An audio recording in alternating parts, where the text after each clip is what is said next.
Bismillahirrahmanirrahim.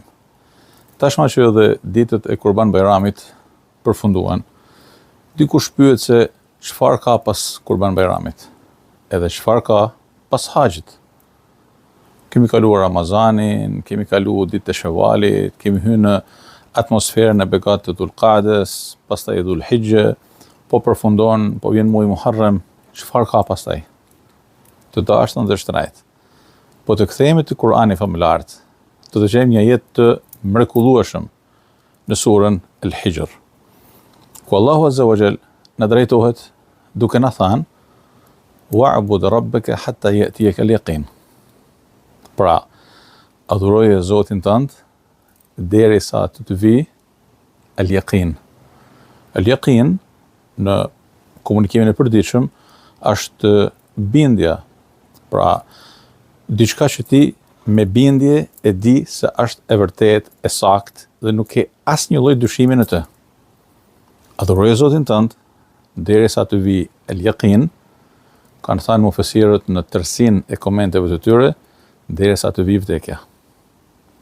Pra, bënu adhurues i Zotit tënd jo me stinë të caktuara, po atjetër që do të përfitojmë nga stinët e mirësisë, të begatisë, të mëshirës së Allahut Azza wa Jall në mesin tonë.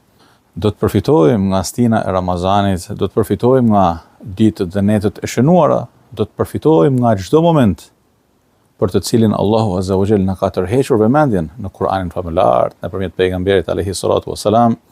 Do të përfitojmë prej çdo momenti drejt të cilit na kanë ftuar dhe na kanë edukuar mësuesit tanë, edukatorët tanë. Mirpo Allah Azza wa Jall në krye të herës thotë: adhuroje Zotin tënd derisa të vijë vdekja.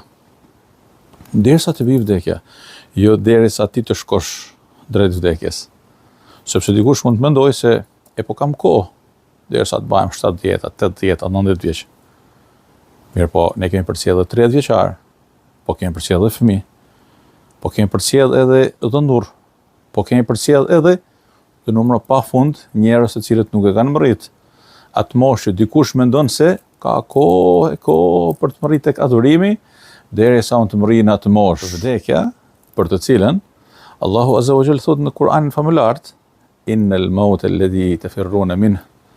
Vdekja, prej të cilës ju largoheni, pra ikni me vrap, se nuk e doni vdekjen, doni jetën.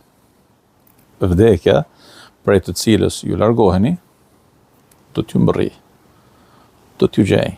Pra Allah subhanahu wa ta'ala ka caktuar për gjithë secilin për nesh një moment, të cilin e ka bë gajb për ne, elhamdulillah, e ka bë të paditun. Elhamdulillah që nuk e dim se kur të vdesim. Dhe elhamdulillah që kemi mundësinë për të adhuruar Allahun sa të kemi frymë, dhe për këtë duhet me u lut. Dhe mi të gjitha me na e pranu adhurimin ton.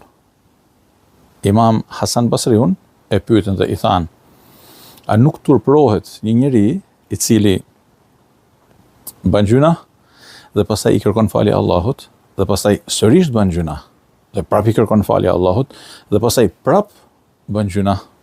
Çfarë i tha? Do të dëshiron të shejtani të arrinte kulmin e triumfit të tij ndaj jush pikërisht nëpërmjet kësaj logjike.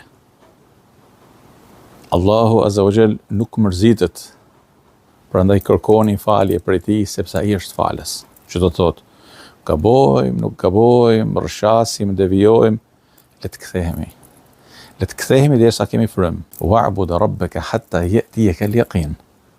Adhuroje Zotin tënd derisa të vijë vdekja.